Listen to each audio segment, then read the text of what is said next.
Қайырлы күн, құрметті көрермендер. Бүгін бізде жаңа айдар ұстаздар айлары.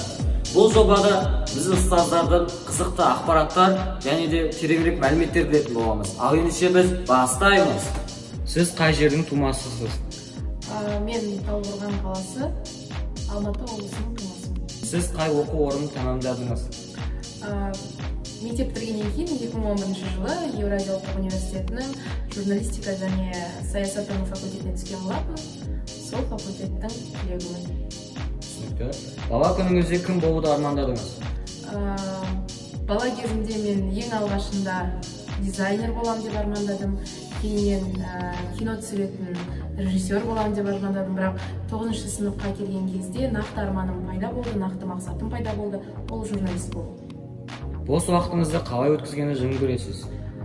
Бос уақытымда мен кітап оқығанды жақсы көремін, далада серуендегенді жақсы көремін. Сонымен қатар ең сүйікті хоббим ол ән айту, караокеға барып ән айтқанды жақсы көремін. Өте қызықты. Дара мектебінде болған қызықты оқиғаңыз жайлы айтсаңыз? Дара мектебінде өткен әрбір күн мен үшін қызықты. Осы мектепке келген сәтімнің өзі қызықты, бірақ енді ең қызықты сәт мен үшін ол супер қаһармандардың күні. Мен ойымша өзім үшін де, жалпы ата-аналар үшін де тосын сый болған зат өзінің Малефисента болып келгені. Қандай жанрдағы фильмдерді ұнатасыз? Мен детектив жанрындағы фильмдерді ұнатамын.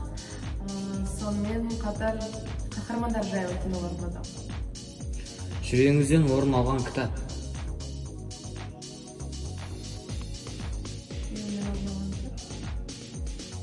Мен мектеп кезінде оқығам, шынында есімде қалып қалды. Ол Оралхан Бөкейдің повестерінің жинағы, соның ішінде Өлара повесі маған өте қатты ұнаған болатын.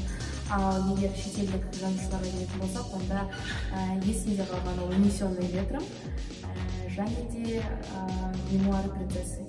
Күн тәртібіңізді бір күндік жоспарыңызды айтсаңыз? Менің күн тәртібім таңертең мектепке келем, барлығы бір кофеден басталады.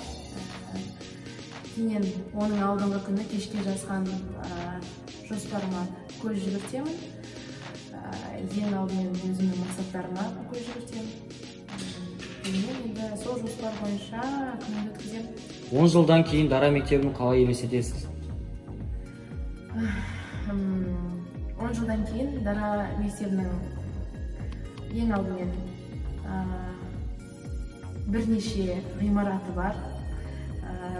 Тек қана орта біліммен ғана айналыспайды, сонымен қатар балабақшаның балаларын тәрбиелейтін, мектепке даярлығы бар үлкен бір центр ретінде елестетемін. Сонымен қатар франшиза ретінде бүкіл Қазақстанға әйгілі, сонымен қатар шетелге де әйгілі мектептердің бірі деп елестетемін. Және де сол 10 жылдықта барлығымыз бас қосқан кезде Дараның түлектері шетелден келіп, Дараны құрған құрылтайшыға, жалпы ұстаздарға үлкен алғысын білдіріп жатқан сәтті көз алдыма елестетемін.